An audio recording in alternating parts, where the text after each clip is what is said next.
Okay, hello everyone. Welcome to tonight's webinar, How to Access Community Cleanup Funding. Thank you so much for joining us tonight. My name is Jenny. I'm a project manager for Sanitation Foundation, and I'm really excited to help moderate tonight. And before we get started, we're just going to have everyone, all the panelists and speakers, give a quick introduction.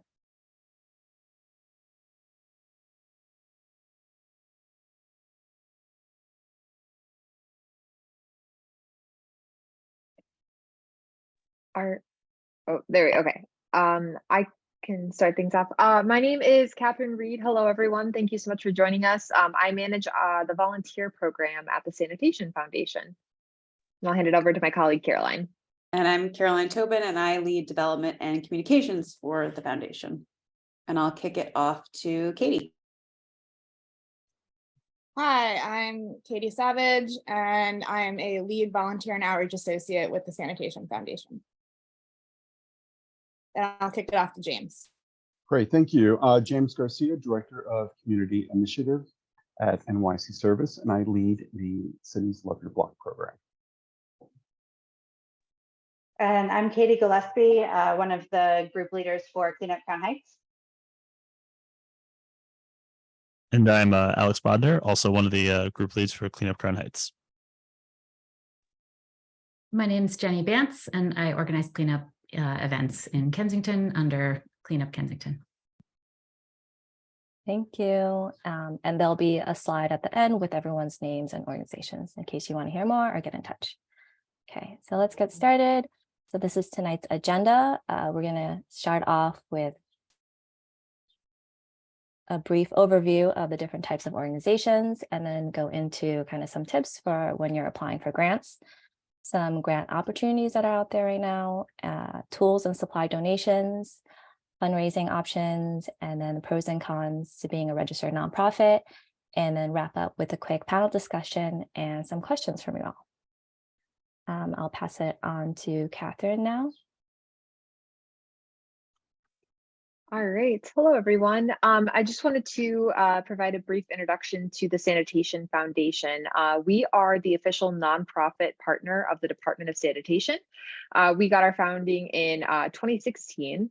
And since then, we've really been growing to support all of the work that the department does. Our mission is really to keep the city clean while celebrating and supporting the essential sanitation workforce, and just really working to advance the city's zero waste agenda. One of our flagship programs that this webinar is a part of is a community-led initiative to support the work of a lot of different community groups that are doing this important cleaning work throughout the city, many of which you'll hear from today and who contributed to putting together the webinar. So then to kick things off too, we just wanted to provide some context setting before we jump into tonight's topics. So you're going to hear both from registered nonprofit organizations and also some unincorporated associations, or commonly referred to as community groups. And these are more formal definitions of both types of organizations, but really the main difference here is the legal status. And with the legal status difference between a nonprofit organization and just an unincorporated association or community group, is that it really changes the way that fundraising can take place. And you're going to hear a little bit more about that from one of our other speakers later on in the presentation. But the main thing to focus on is just that legal status between the two. And Katie Savage, who you introduced yourself earlier, will speak about that process of becoming an incorporated nonprofit. Awesome. Thanks, Catherine. So I'm going to sort of give us a little bit of grounding in just venturing into the process of applying for grants, and then we'll hear from pretty much, everyone else here this evening about their experience with grants and the grants that they offer. So, you can apply for funding at, any stage, whether you are, individual, community group, or registered nonprofit. And if you jump to the next slide, Jenny, we'll go over sort of the basics that pertain to pretty much, however you're applying. Really, I think a lot of the important stuff here is making sure that you understand what you're jumping into when you're applying for a grant, because they can be complex undertaking. So really doing your homework about what you're going to be requesting funding for and who you're requesting it from, and that will help set you up for success throughout the process. It's important to understand all of the timelines that come, not just in getting the initial application in, but follow-up process along the way, and making sure that you understand what the organization that you're reaching out to for funding is interested in supporting, so that you can understand if you're a good fit for them and they're going to be a good fit for you. So, when you begin the application itself, you really want to make sure that you're telling a compelling story and bringing the funder along so that they understand how their support will be helping to make a difference. And, besides the basics of making sure it reads well and is easy to digest, I think a lot of it really focused on creating a connection to the place that you are, the community and the place that you're trying to make a difference for, and using examples wherever possible.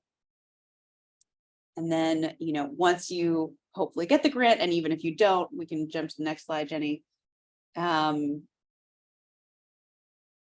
It's a great opportunity to, you want to say thank you. So whether you get the grant or not, you want to thank funders for considering you. And then you want to make sure, if you do get the grant, you're setting up yourself for success in both doing your follow-up reporting and reapplying, by making sure that you're tracking and collecting metrics that will allow you to really explain the impact that you're going to have with your program and set the stage for continuing to scale.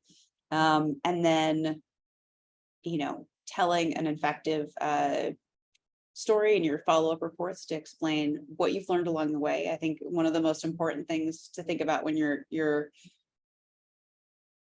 following up about a grant you received is not that it doesn't have to be perfect. You don't have to say, we solved it all. I think a lot of funders want to see what you learned and how you're taking that into expanding and growing as you move forward. And so that sort of brings us to the next part about reapplying.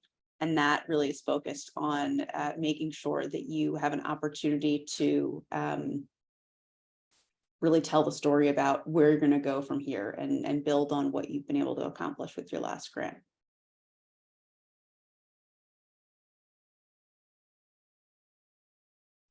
Thank you, Caroline.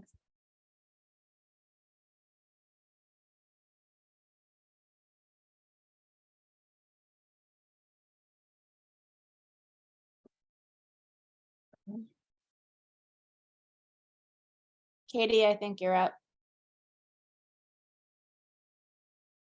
Oh, sorry. I thought Alex was going to handle this one. Oh, That's totally fine. Totally fine. So for the All-In Neighborhood grant, oh, I'm sorry. This one is actually Caroline.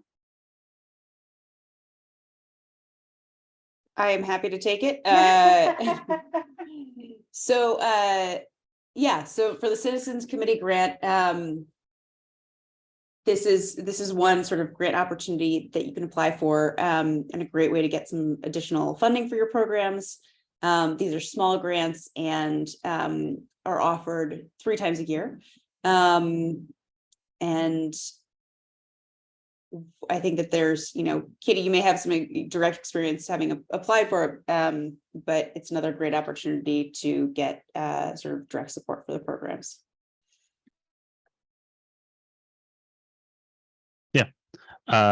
Cool, thank you. So yeah, just one more, I'm Alex, and this is Clean Up Crown Heights. I'm one of the volunteers. Kate, do you want to introduce yourself again, or I don't know if that feels Yeah. So I'm also one of the co-leads of our volunteer group, and we're really lucky to have a lot of other group leaders who help us as well. So there's a whole bunch of us who keep this going. Yeah, and it's grown over time too. Over the 3 years or almost 4 that we've been doing this, we've grown and been pretty consistent about it too. So around last year, we tried applying for a grant, and to get funding to do what we had a intention for initially, which was just something to do with tree care along our block, but we just applied to it pretty broadly. And yeah, so we requested funding for the tree care, and we used to clean litter. We use it to address removal invasive otherwise harmful plants, plant flowers, native flowers, native plants, aerate the mulch, aerate the soil, and mulch it, and water the tree beds. Basically, just try to take care of the trees all along Nostrand Avenue.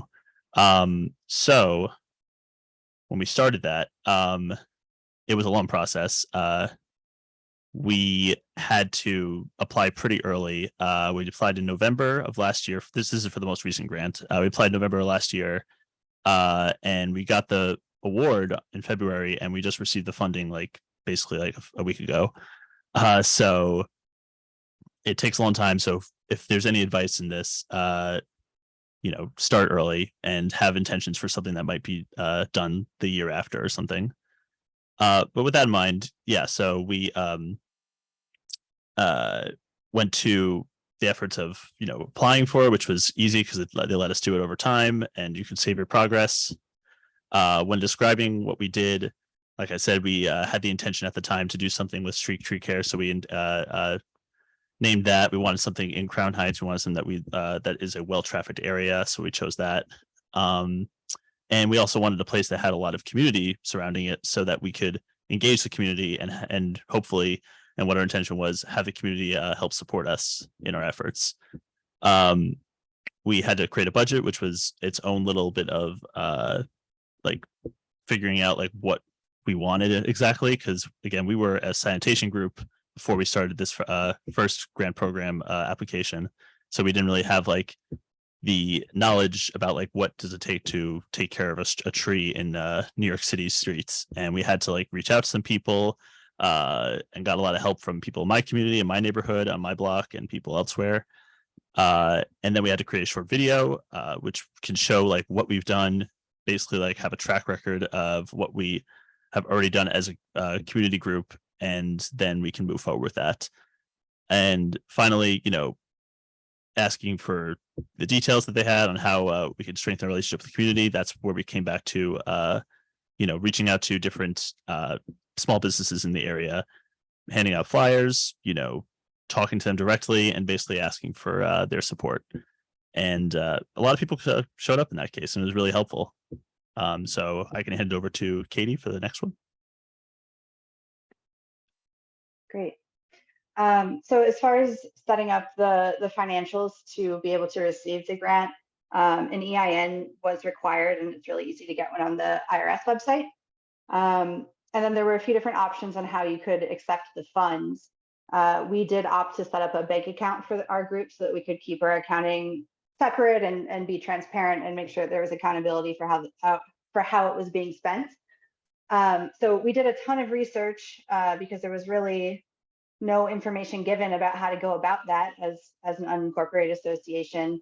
And we found out that the only bank that really allows this and also doesn't have any monthly fees is Carver Bank.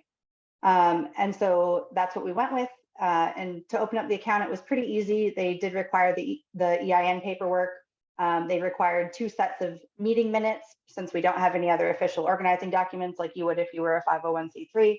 And they required a minimum of 2 people to be named on the account. We did also have to call the IRS to get set up to do our income reporting as an unincorporated association.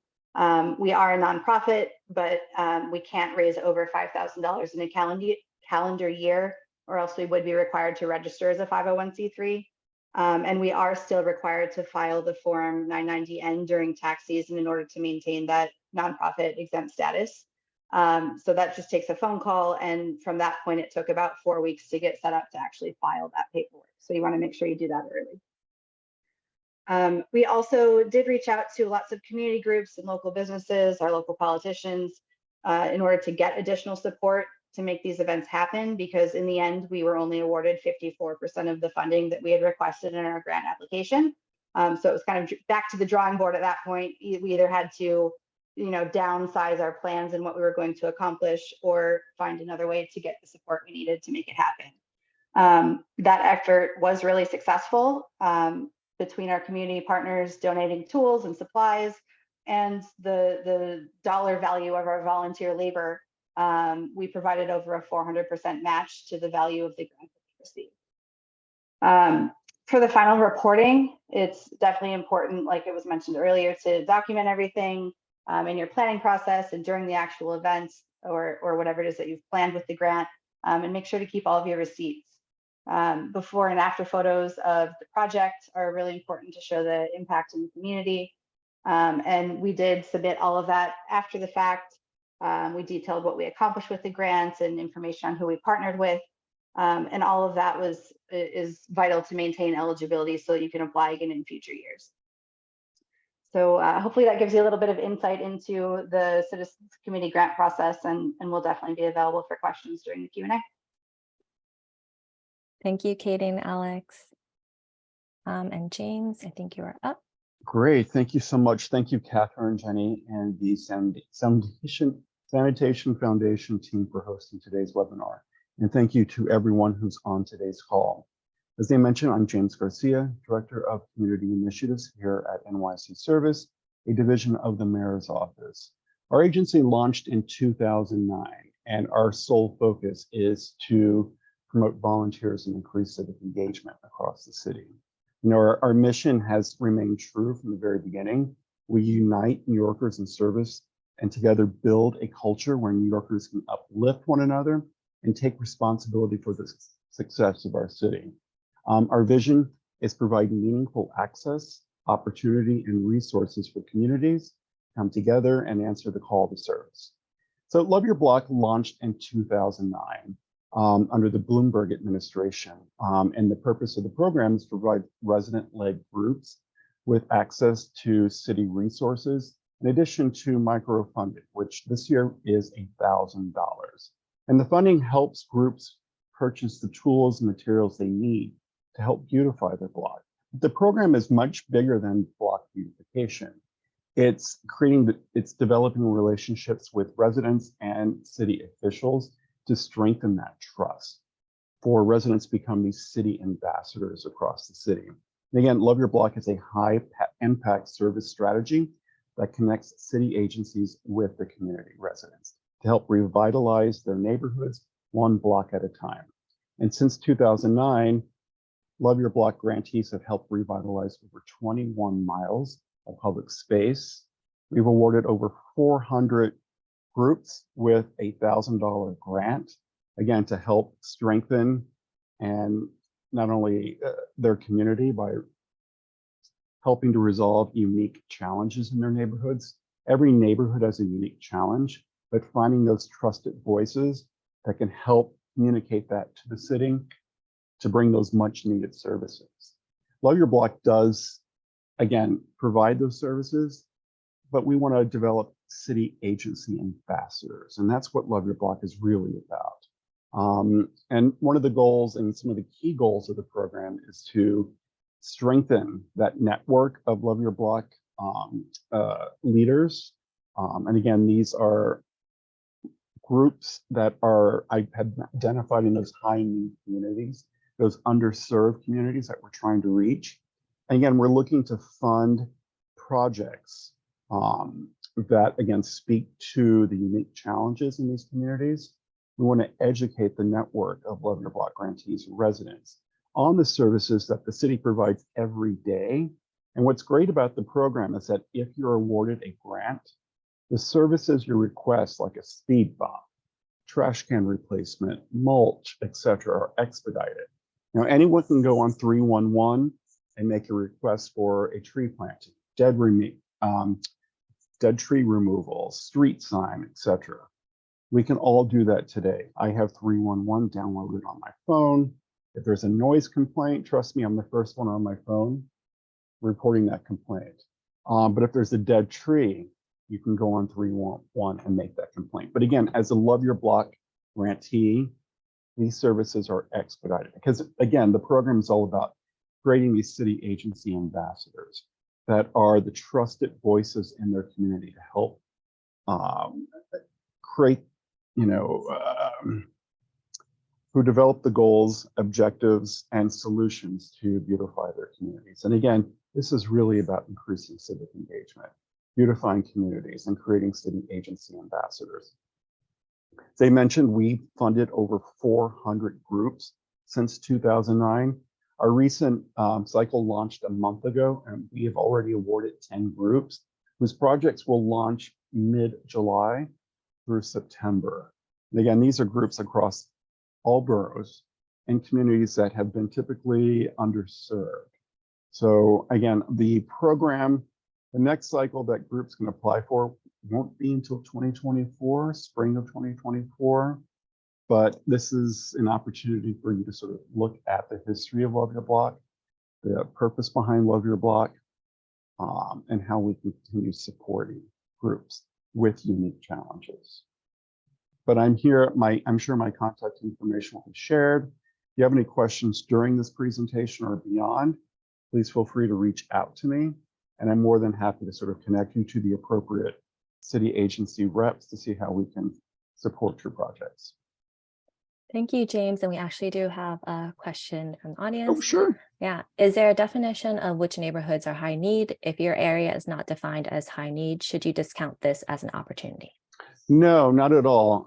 The city identifies underserved, high need communities through the TREE. It's the, I'm spacing out, been a long day, but the Racial Justice Commission has identified over 30 zip codes, mostly in the Bronx, Queens, and Brooklyn and Lower Manhattan, that have there's a threshold in terms of income and health disparities. So, if we look at East New York, East Harlem, Lower East Side, these are communities that we're looking to target. Again, these are communities that have not necessarily had the representation and had their needs met. And again, this is sort of launched during our response to COVID and communities that we're having a harder time reaching.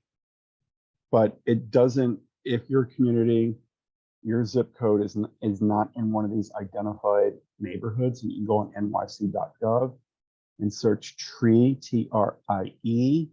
If your neighborhood is not in that, it doesn't disqualify your community or group from applying for a grant. Thank you, James.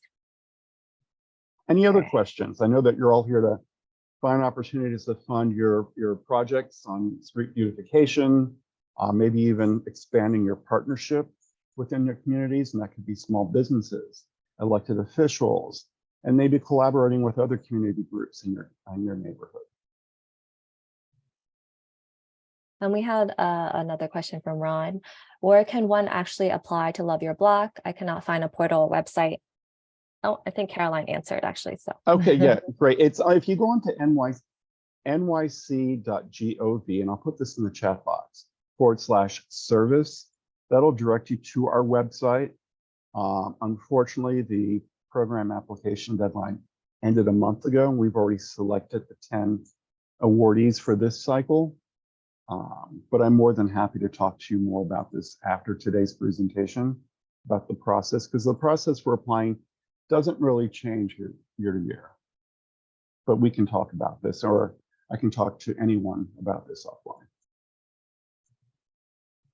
thank you, James. And Any other next- questions? Nope. Okay. Oh, I'll no. take that as a no. I'm sorry. No, if there are any other questions.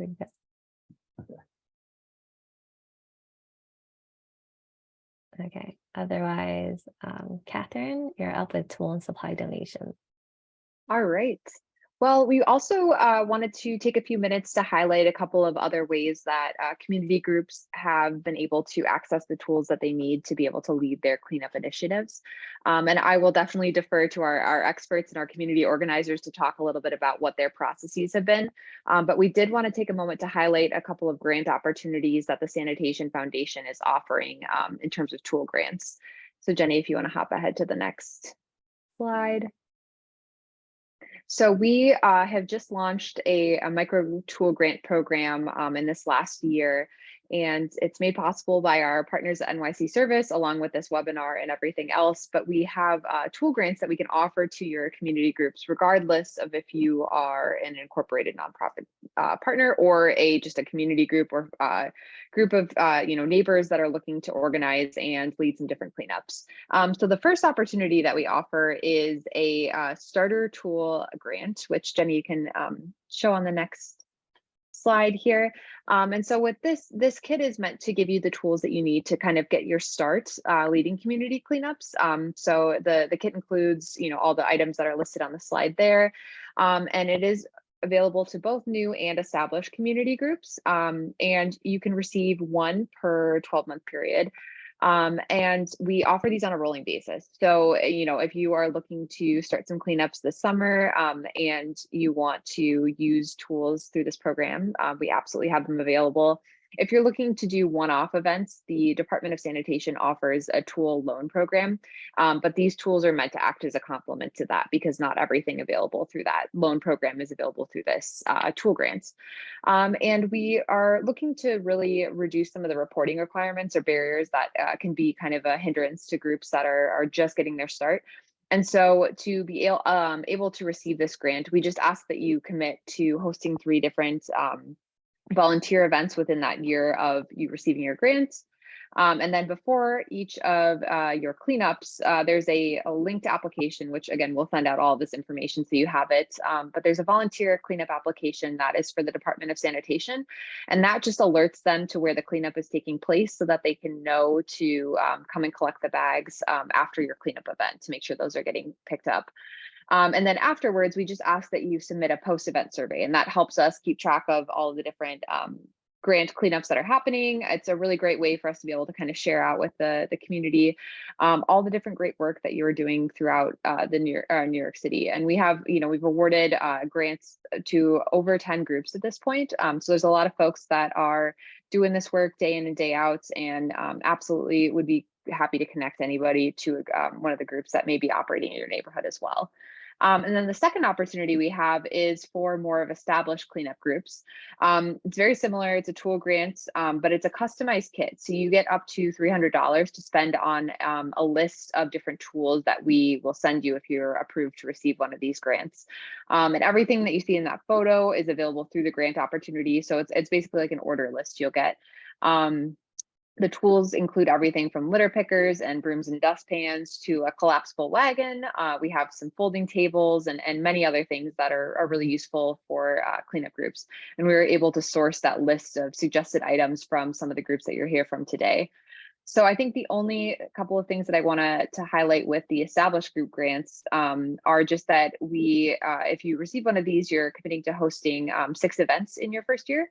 And that we ideally want to be awarding these to groups that have hosted 5 events in the past. And if you received a starter kit already from us, or you're looking to start out with that, but you think you may want to eventually apply for one of these more established group grants, know that that's available to you once you've met the requirements of the first one.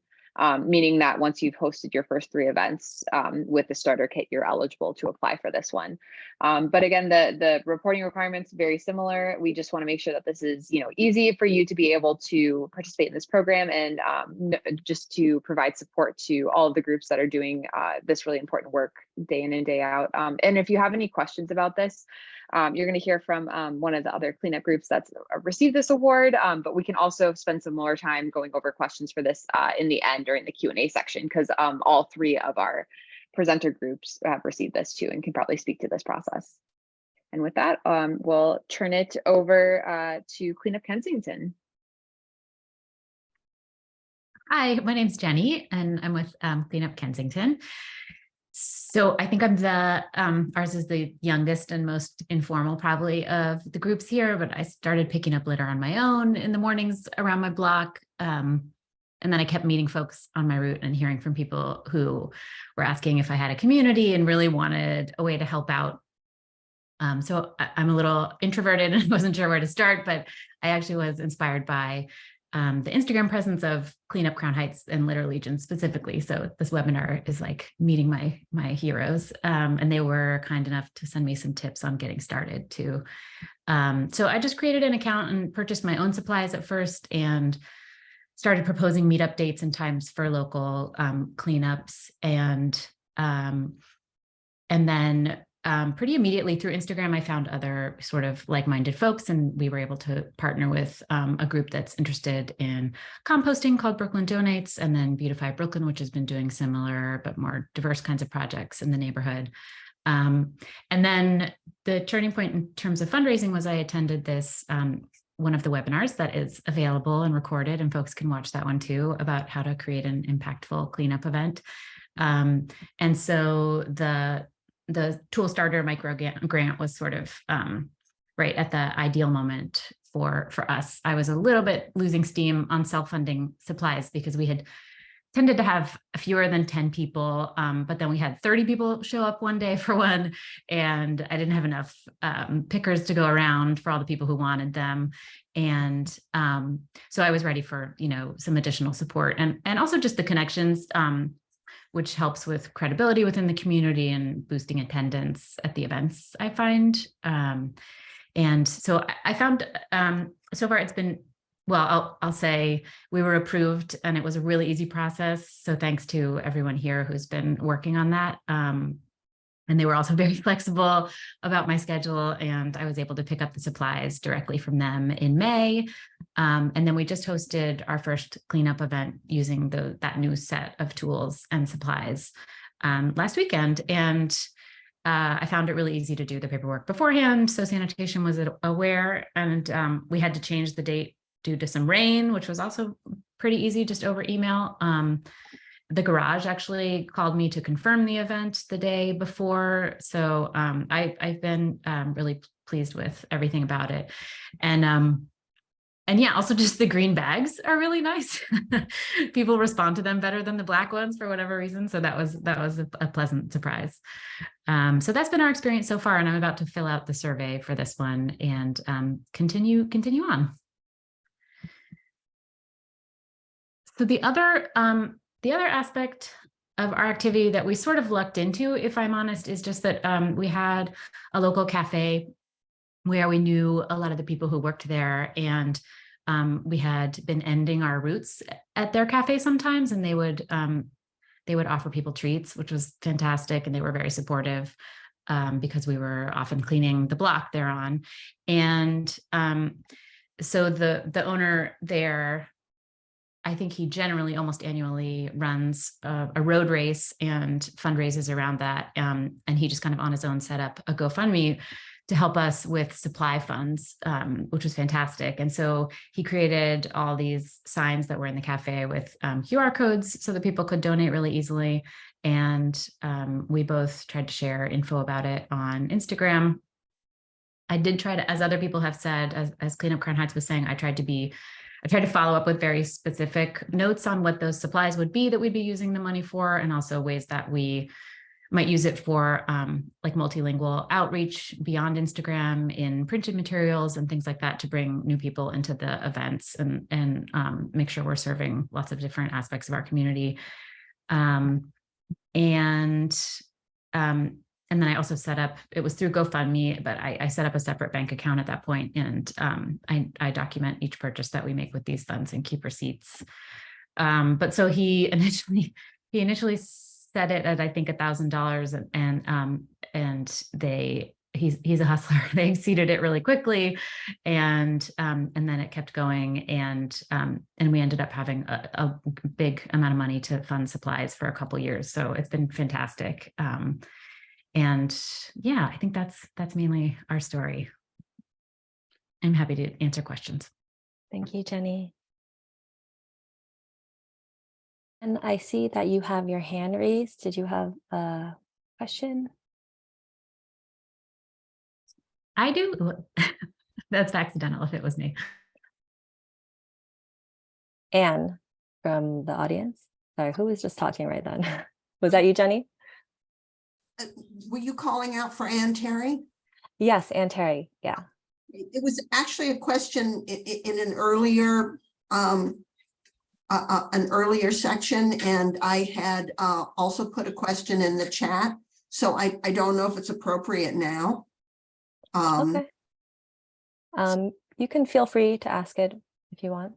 Okay, well, I had looked into the Love Your Block application, and that current funding cycle was for July or summer work. And my group, it's a civic, and we try to have an annual cleanup. We've done it 3 years in a row now, and so far a friend and I have paid all the expenses out of pocket, but including buying tools. But when I looked at the application, it was just for the summer. So I wondered when the next cycle would be. We do it usually around Earth Day. And the sanitation situation probably wouldn't work for us because our neighborhood is not that gung-ho. It's hard to get 10 people to come out. I mean, last Earth Day, we got 40 people, so that was great. But I don't see 40 people coming out 3 times a year. I really don't. So anyway, was my question clear enough there? Yes, and I think James. Yes, and thank you so much, Anne, for your interest and for all the work that you're doing in your community. I know sometimes it's like pulling teeth to get your neighbors come together and sort of help beautify the block. I know I've tried over the years. Sometimes I get 10, sometimes I get 2, and sometimes it's just me. Unfortunately, the next cycle for Love Your Block will not be until next spring. So the application for 2024 will launch early April. Oh, so, okay, so our event is usually in April. So we're sort of out of sync with your cycle. Well, yeah, so the application launches in April for volunteer month. So yeah, if your projects are starting in April, yeah. Unfortunately, that's yeah. We don't make announcements until. Yeah, we have to sneak in before Little League begins, and in between. The neighborhood's very diverse, and we have to get it situated in between a bunch of religious holidays. So anyway, that's fine. That's fine. Okay. And I just wanted to quickly clear up, because I think you were mentioning something about having like 40 people with Sanitation Foundation. There is no minimum number of participants for that grant, our Sanitation Foundation tool grant. And yeah, so there's no minimum, but we can definitely connect on that after the webinar. Okay. If you need more information. All right. Okay. Thank you. Okay, next up. All right, so Jenny talked a little bit about fundraising platforms and how someone started doing fundraising for them. So community groups can also utilize these platforms. GoFundMe is a great option. It's open to individuals and organizations. There's no application process or wait period. And they have a lot of sharing tools to help spread the word via social media, and the funds are available immediately. I actually utilized GoFundMe when we were raising funds to help cover the fees to become a nonprofit. Another option is called IOB. It stands for In Our Backyard. So this is a little more geared towards community organizations and guiding them into how to do more fundraising, connect with other community organizers and green infrastructure. And they do also offer fiscal sponsorship, so you can accept tax-deductible donations. That's the big difference. Any donation you make on GoFundMe is not tax-deductible, but if you donate through IOB, that is tax-deductible. So next slide. Fiscal sponsorship is kind of a bridge between being a community organization or an unincorporated association that only has a limit of raising $5,000 per year. So just to clarify, an unincorporated association is not truly an official nonprofit, but it if you only raise up to $5,000 per year, you are treated as a nonprofit without having to go through all the paperwork. So that's your limit, only $5,000, that's it. With fiscal sponsorship, this is where existing nonprofits offer their legal and tax exempt status to groups to help get them funding and provide the tax exempt benefit for donations. So you don't have to go through the paperwork of forming your own nonprofit, but you still get some of the benefits.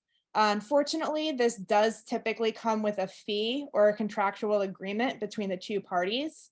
All of the donations that are made to the fiscal sponsor, and then you get reimbursed by the fiscal sponsor for any purchases you make with those funds. So they kind of like hold the purse strings for you. Some organizations beyond IOB that operate as fiscal sponsors include Philanthropy New York and Charitable Allies. So registered nonprofits. It sounds really scary, but it's not too bad.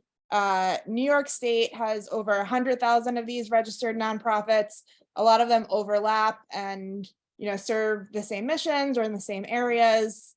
If you don't want to go through the paperwork to form your own, you might want to consider getting involved with another local organization that has a similar mission, and then kind of see if, instead of working with them as a fiscal sponsor, kind of fold your project into their larger mission, or also finding another national organization where you can have a local chapter and then they can help support you in that way.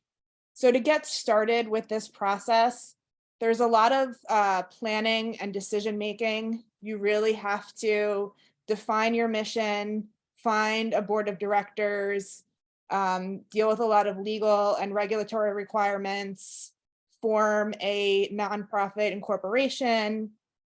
So there's a lot there, but the IRS offers a roadmap through all the different steps that you need to go through, and it will be linked in the slide that you can check out afterwards. So in my experience as forming a nonprofit, I kind of went back and forth over, what I was going to do, not going to do. I started very similar to Jenny with Clean Up Kensington. During the pandemic, I just got annoyed with the amount of litter on my street, started going out and cleaning up on my own, purchasing all of my own supplies. Then I got community members to help me out. And then, people started donating supplies or donating funds to help, purchase the supplies we needed. And based on my experience being part of another nonprofit organization, I kind of knew the steps for accounting and how to, just keep records of everything, check receipts, log all of the money in, money out. So the process of running the nonprofit, I understood, but the setup was something I was very unfamiliar with. So I went back and forth to see, what I was going to do. And the biggest pros for me was the ability to accept tax exempt donations. Especially if you want to get like larger donations, it's really helpful for the person donating or the business donating, that they can then use it as a tax write-off. And a reason why I didn't go with a fiscal sponsorship was because I wanted to have direct control over all the spending decision and visibility on the donations. So that's like the big trade-off with the fiscal sponsorship, is you don't really see the donations coming in directly to your organization. You would get an accounting of that from your fiscal sponsor. And any money you're spending it out of pocket first, and then they reimburse you for it. Along with being a nonprofit, it also offers you lots of different discounts and things, such as access to Google for nonprofits and discounts on web hosting. So for example, I have my Wix web hosting. I have 2 years of like the Supreme business package for like the cost of 1 year of a personal package. So that definitely is something that really helps and means that whatever money we raise can go towards our volunteer events. The cons definitely were the fees associated. Just to become an incorporation was about $500. And then the fees for filing the tax exempt forms with the IRS was another $600. And because of the complexity of those forms, we ended up hiring a consulting group that specifically works with nonprofit organizations to kind of help us go through the whole process and make sure everything was, in compliance, and that our incorporation was set up correctly, all of our governance was set up correctly, our first year of taxes was done right. So it really helped. It was hefty, about $3,300. But at the end of the day, I think it was well worth it. The difference for this compared to the unincorporated association is there's no limit on the amount of funds we can raise in any given year. As long as we stay under $50,000 per year, we're still considered a small organization, so we don't have very large reporting requirements. So it's very similar to, the other nonprofit that I've been involved with. So it was just getting it set up. Super helpful, but again, it's not for anybody, for everyone. If anyone has any questions specifically on nonprofits, happy to answer. Thanks, Katie. I think Delina raised her hand. So Delina, do you want to ask your question? Do you pay yourself? No, I do not. We are set up as an all volunteer run nonprofit. If you want to have people get paid, you do have to go through more of a process. You can't be a board member. You'd have to then become like an executive director or some other officer within the organization. You would have to start doing payroll. There are a lot of other things associated with that. So for me, it's just easier to keep it as an all volunteer run. So myself and all of my volunteers and board members, none of us get any pay from our time. We donate all our time to running this and organizing and planning, and all of the funds that are donated are used to run our events. Thank you, Katie. Thank you. Do we have any other questions?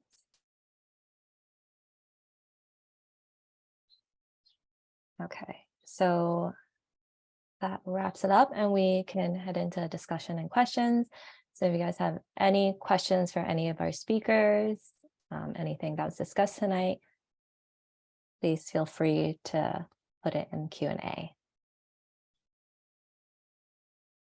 Or Anne, you have a question?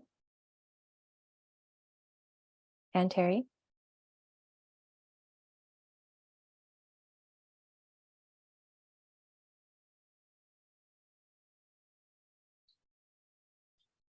And if you're talking, you're muted.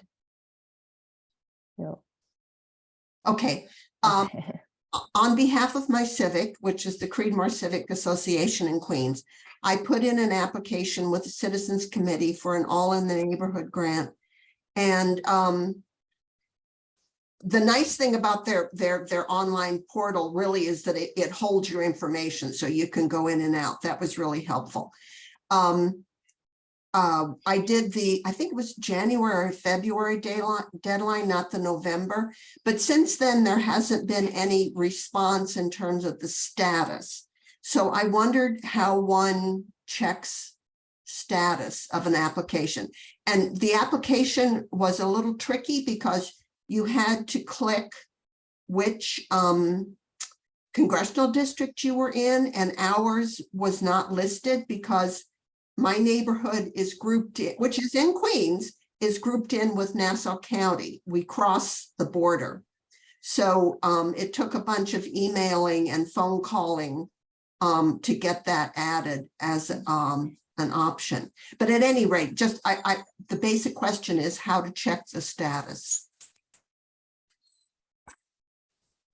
I'd be happy to jump in on that one and just kind of share our experience with it, which is that there really was no status update up until the point that the grant was awarded. So I would say just be patient. They do it on a rolling basis. And like I said, we applied for ours all the way back in November and didn't hear anything until February. And then it was just finally released within the past week. So it is a very long process. Right. No, yeah, I saw your post about that. So it's kind of, if you don't hear back, you don't get a turn down notice. If you're not going to get any funding, you don't get a thanks, but no thanks, or, thanks, but no luck or something. Do you see what I'm saying? Yeah, that's a great question. I'm not sure because both years that we applied, we did receive it. I would maybe just reach out to their grants at email address and see if you get a response. I know they're really busy, and sometimes it takes them a few weeks to respond to things like that, but I think they will answer. Okay, thank you. Thank you, Anne and Katie. I see a couple more questions in here. I'm not sure. Patricia, your question, if you remain unincorporated, what type of organization do you apply under? Nonprofit? And it seems like you're asking if you apply for an EIN number. That's a good question. I think Katie Gillespie might know. When you applied for your EIN number, did you select, what type of organization did you select?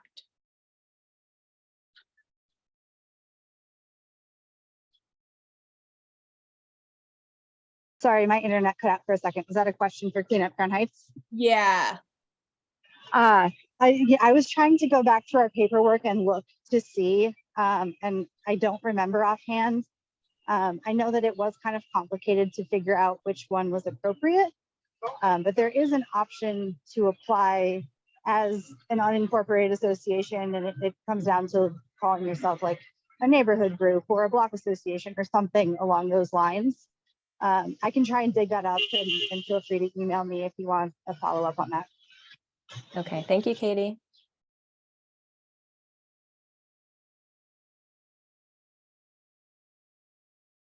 Okay, do we have any other questions for our panelists? I think we got to all the ones that was put in Q&A.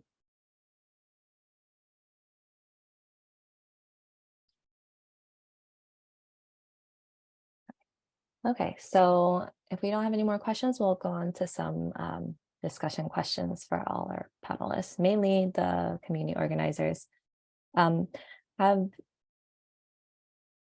Let's see, some of these have been answered. So what are some ways your community has provided support outside of funding? And some of you guys have mentioned this already, but anything you guys want to add to that?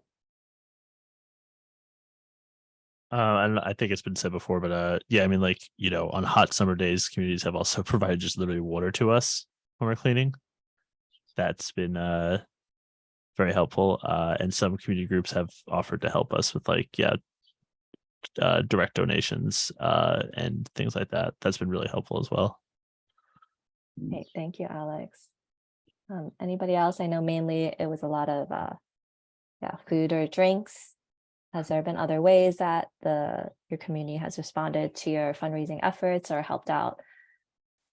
We have had a lot of people utilize our Amazon wish list to send supplies. It's always a surprise, a shock when an unexpected Amazon box appears and it's like more gloves, more trash grabbers. So that's, definitely been a helpful way for community members to also support us without donating cash.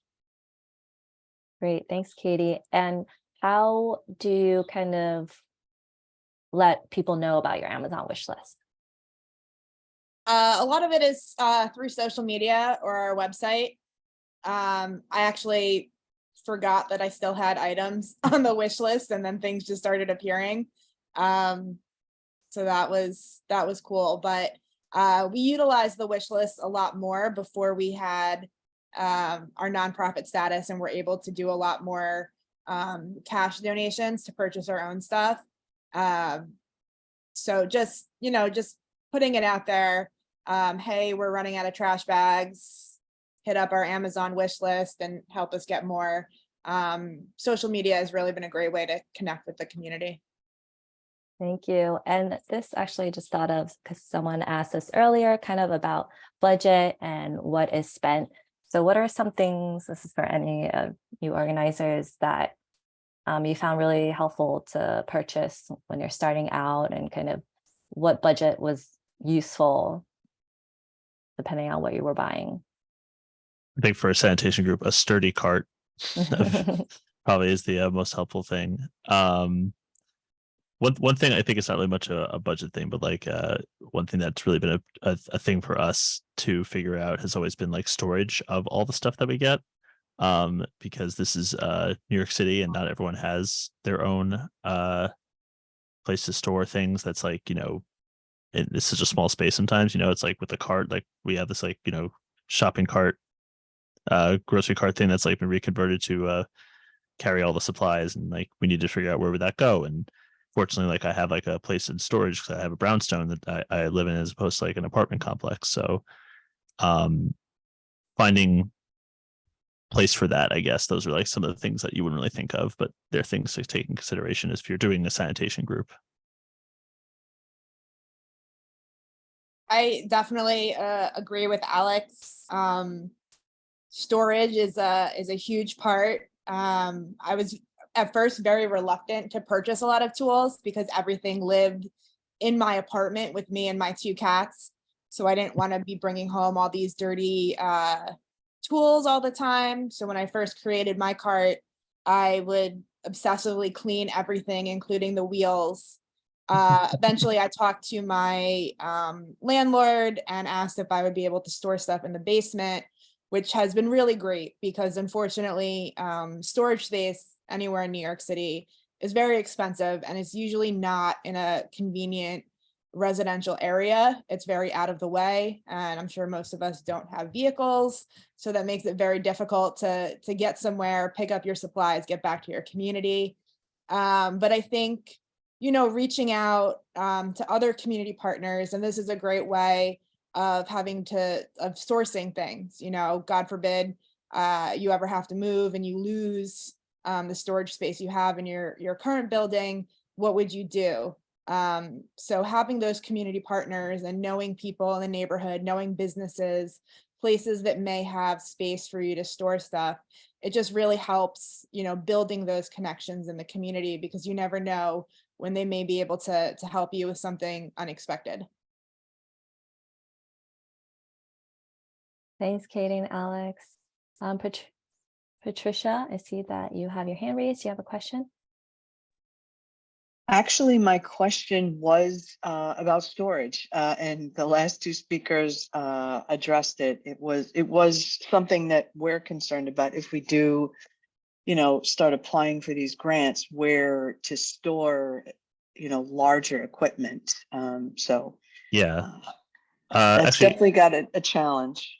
I wanted to add to that. That's kind of like tying back into like something before about like, community helping out and such. One thing we didn't mention, when we were getting the grant money for all this tree planting and tree care that we're going to do, one of the things was in the budget was, mulch, and the people we reached out to give us the mulch, like we're like, well, we can give you like a truck and we can, dump it on the ground for you, but you have to figure out where to put it. And none of us really had like a place, like a backyard or anything like that to do it. So we reached out to one of the local grocery stores and asked them if we could use one of the plots, one of the parking spaces next to right outside the business, and use that as basically a place to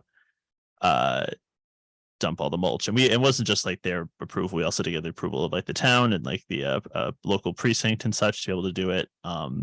But And our local council member helped us get all of those approvals as well. Exactly. Yeah. Yeah. So it was it takes a village for sure for that kind of stuff. And especially when it comes to like getting the grant money and then you realize, okay, now I actually have to do this because now it's a thing.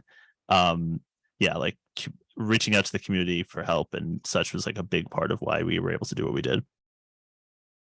Great. Thank you for the suggestions. It's a good idea about reaching out to local businesses, seeing if they can support any Yeah. efforts. Yeah. And I would also add, if you're not getting like a large amount of tools, especially with the starter kit, all of the trash grabbers that are provided are collapsible. So they do fold down to a pretty compact, like under 20-inch length. So if you're just doing that in gloves, you can probably get, as you saw in one of those images, there was a big blue zippered bag. Everything could fit inside of that bag. So it's just kind of, the Sanitation Foundation was very conscious of finding things that are size friendly for the urban environment, things that can become very compact.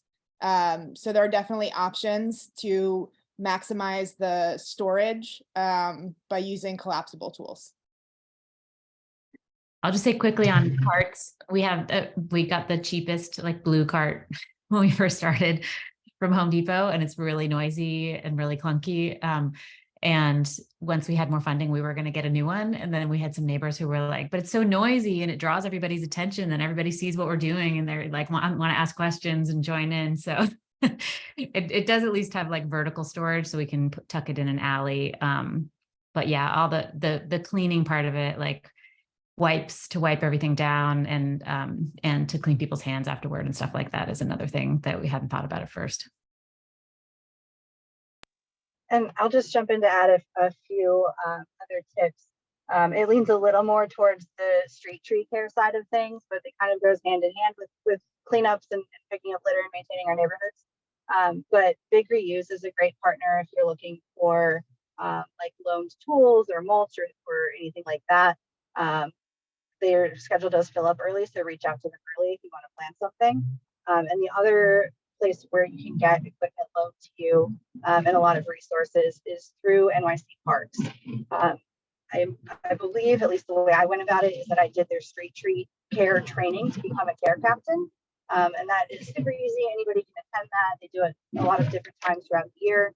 And then you become eligible to have New York City Parks equipment loaned to you as well. They'll come drop it off and pick it back up from you. So that's super helpful if you want to do like a big one-day event and don't have the storage space. Thank you, everyone. And we have a suggestion from Lee that you can partner with the community garden and they can help with storage of supplies and mulch. So thank you, Lee. And Patricia, I see that you have your hand raised. Do you have a question?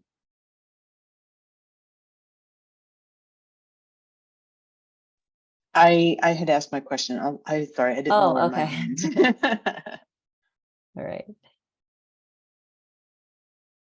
Great. Do we have any other questions? Well, one question we also had for the panelists, if you haven't already mentioned, were there any kind of specific challenges with securing supplies or funding for your group, and kind of how did you deal with some of them?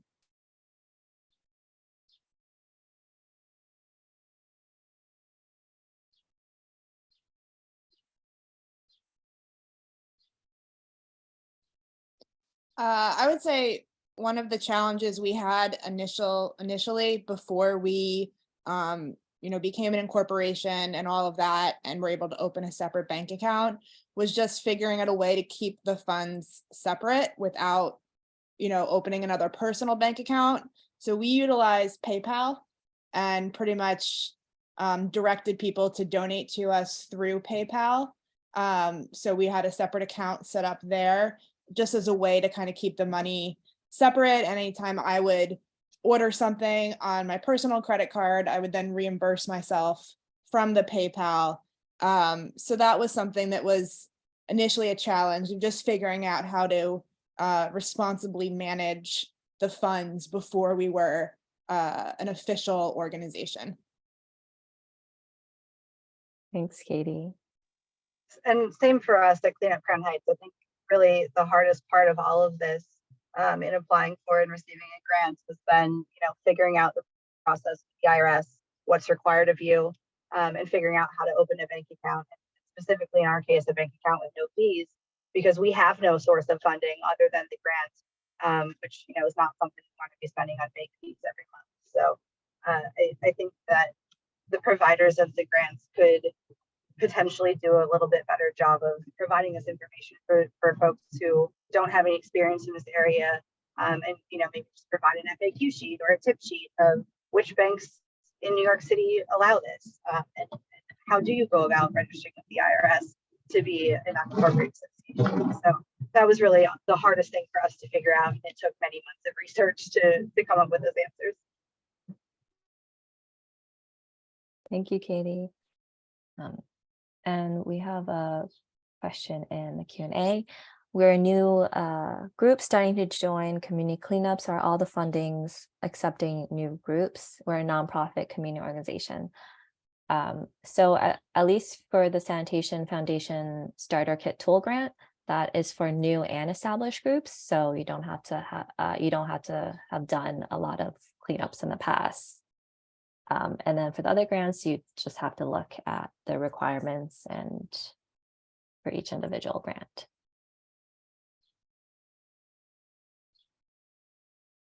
And I think it looks like right now, the application windows for both the Love Your Block grant and the Citizens Committee grant have closed for this funding cycle. So you definitely want to check out their websites and see, when their next application cycle opens, and start looking at the requirements so you can get everything in line for when that's available.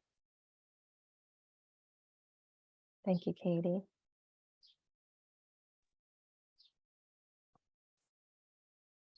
And did anybody else have any responses for the challenges of securing supplies or funding? I think we heard from most people. Okay, well, if we don't have, sorry, did I hear someone? Yeah, this is James Garcia. Hi, James. So one thing I encourage groups to do, and again, this is a challenge that I've heard over the years, is water access for community gardens.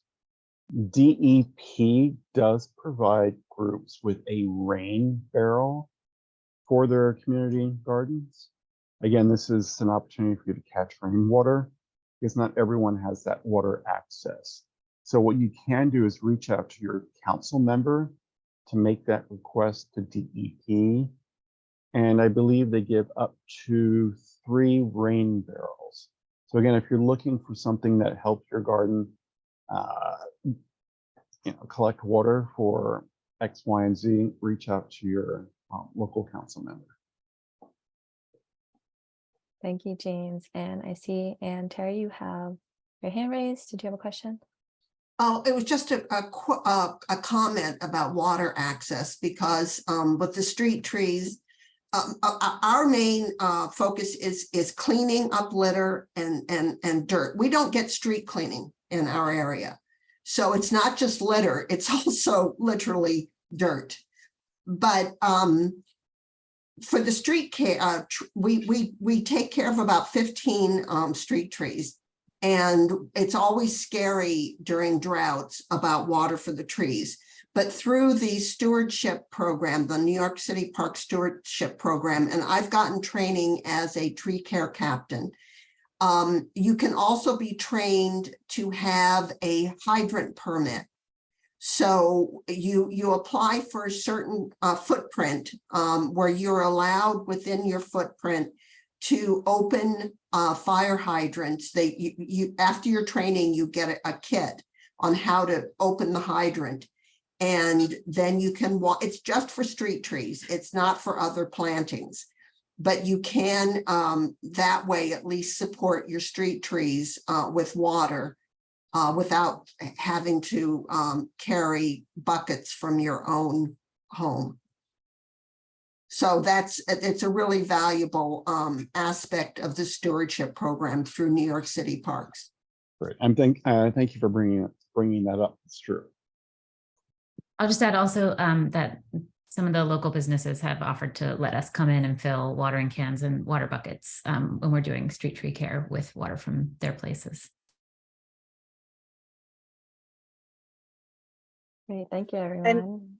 And one more note on the hydrant permits through DEP. It is an extremely limited number of those that exist. So you might not be able to get one in your area, but the NYC Park Stewardship folks would be happy to connect you with the person who holds it in your area if it's already been allotted to someone for the year. Thank you, Katie. Do we have any more questions or comments? Questions for our panelists, comments from our panelists? Okay, so then we can move ahead. And Catherine, do you want to take over? Yeah, absolutely. Well, thank you all so much for sharing all of your expertise there.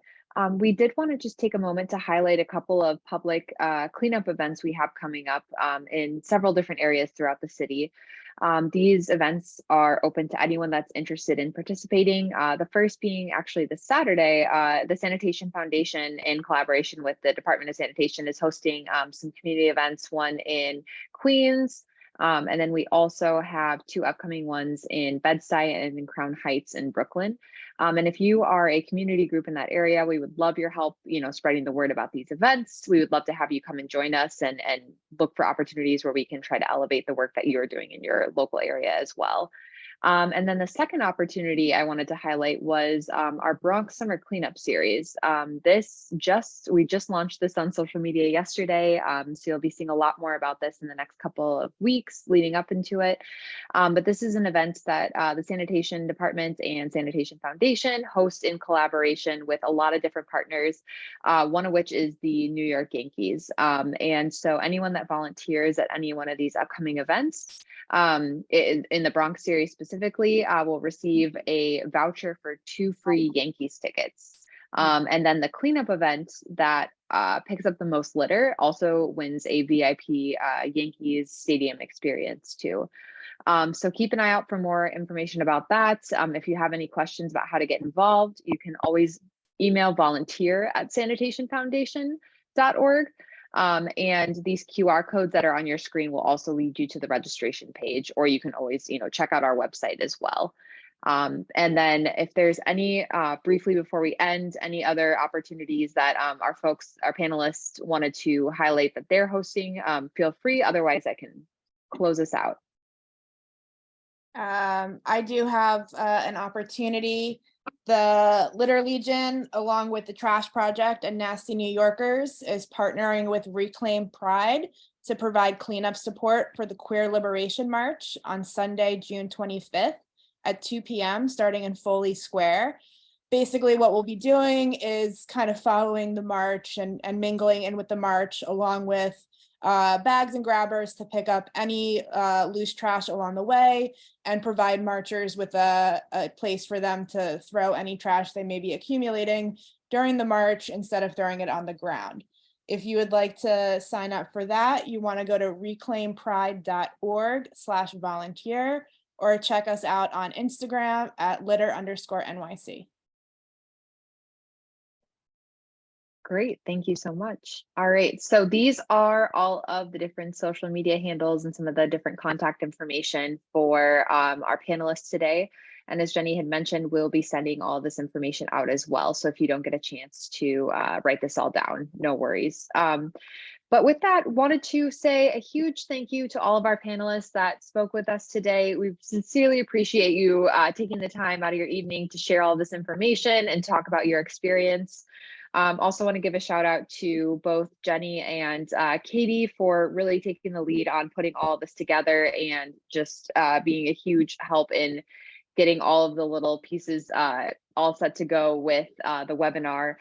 We also want to say thank you so much to NYC Service, who provided us the funding to really be able to hold this program and to provide all of these grants to community groups. And then also to all of the community groups, some of you folks that are on here today, we really you know, keeping the city clean is not something that can be done alone. That really takes a whole network of folks, and you guys are doing really, really important work. So thank you for all that you do. And to the Department of Sanitation too, for being an incredible partner in all of this work. If you do have any follow-up questions, you know, there's our, you know, social media, email. We are all happy to answer those and connect you to anyone that you heard from on the webinar today, or other folks doing the same work. But with that, have a good rest of your evening. And Caroline, you certainly can jump in if there's anything else I forgot, but just want to say thank you to everyone for participating. The only thing I have is a thank you to you, Catherine, as well, for helping make this a successful event. And with that, have a good night, everyone. Good Thank night, you, everyone. Have a good one. Thank you, All right. everyone. Thank you. Bye.